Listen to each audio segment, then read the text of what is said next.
नमस्कार दोस्तों, मैं सुधीर आपके साथ आपके अपने चैनल में। दोस्तों, आज जो कहानी मैं आपको सुनाने जा रहा हूं वो सिर्फ एक घटना नहीं बल्कि भारत की नई शक्ति और उसके इरादों की सच्ची तस्वीर है।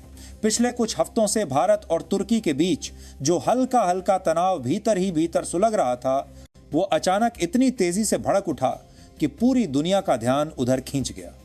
किसी ने भी नहीं सोचा था कि हालात इतनी जल्दी इस मुकाम तक पहुंच जाएंगे।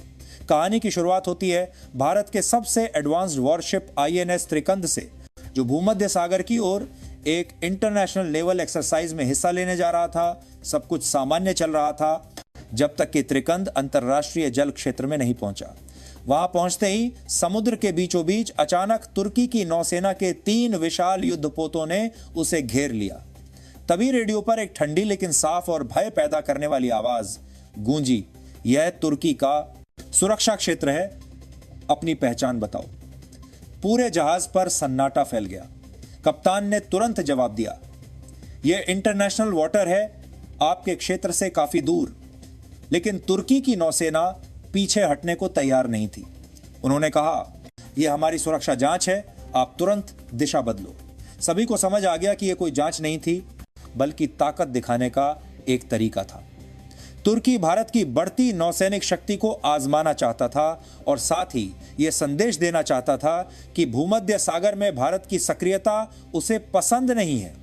कुछ ही पलों में समुद्र की सतह पर एक अदृश्य तनाव छा गया था, मानो किसी शेर को किसी ने दहाड़ने की चुनौती दे दी हो।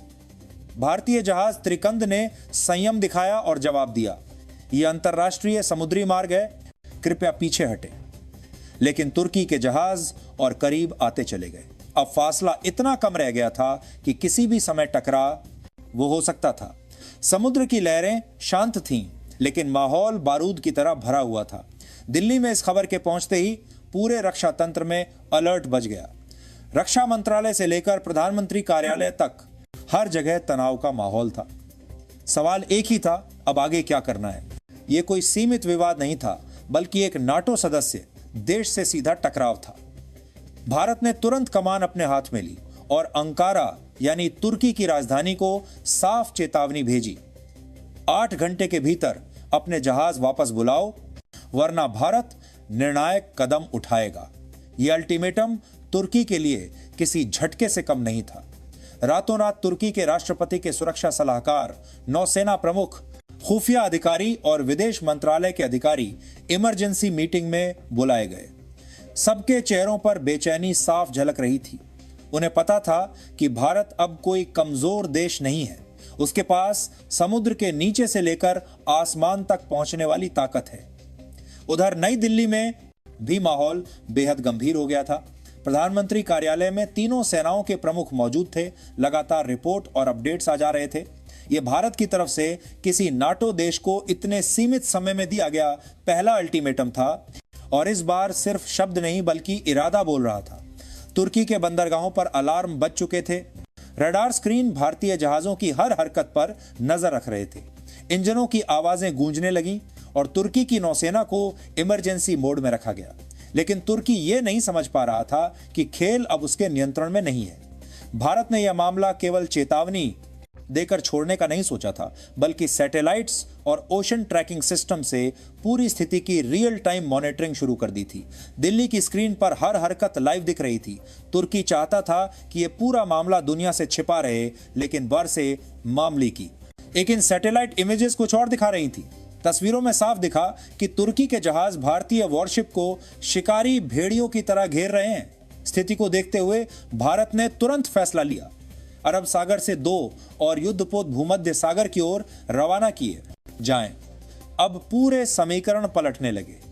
पहले जहां तुर्की दबाव बना रहा था, अब भारत की स्थिति से उस पर दबाव बढ़ गया था। दिल्ली से साफ संदेश भेजा गया कि भारत पीछे नहीं हटेगा।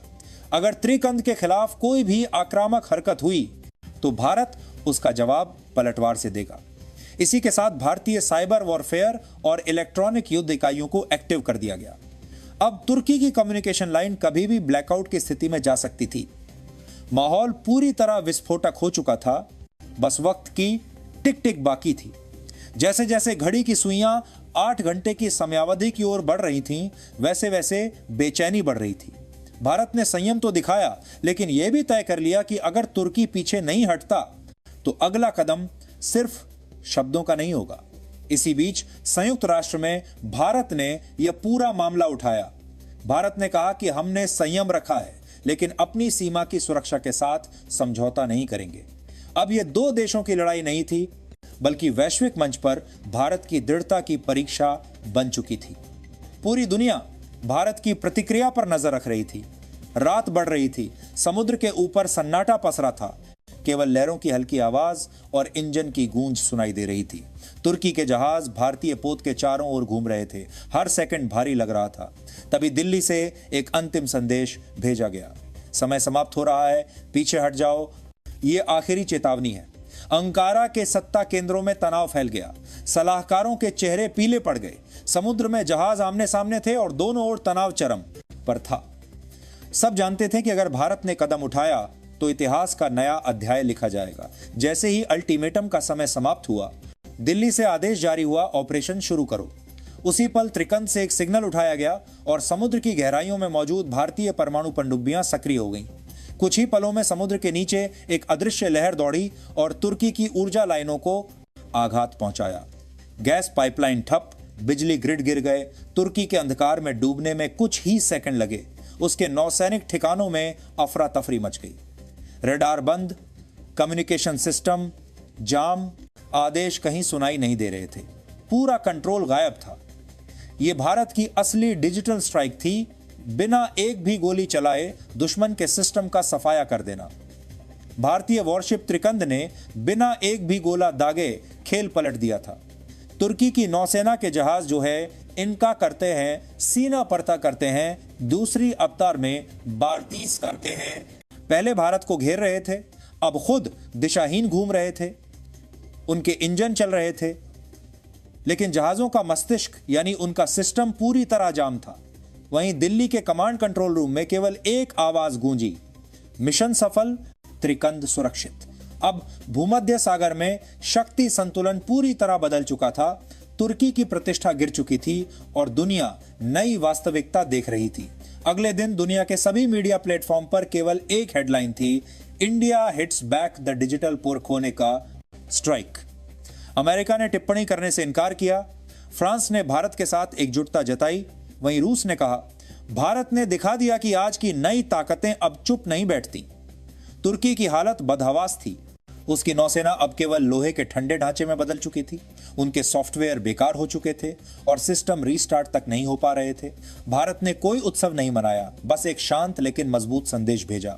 भारत शांति चाहता है, लेकिन अगर किसी ने हमारी सीमाओं या जहाजों पर उंगली उठाई तो जवाब ऐसा होगा कि समंदर भी कांप उठेगा। अब तस्वीर पूरी तरह साफ थी। तुर्की झुक चुका था और भारत यह साबित कर चुका था कि वो अब सिर्फ क्षेत्रीय नहीं, बल्कि एक सच्चा वैश्विक शक्ति केंद्र है। भूमध्य सागर की लहरें आज भी उस रात की कहानी फुसफुसाती हैं, जब भारत ने बिना पुरजोर टकराव के दुनिया में अपनी ताकत की गूंज फैला दी थी। जय हिंद।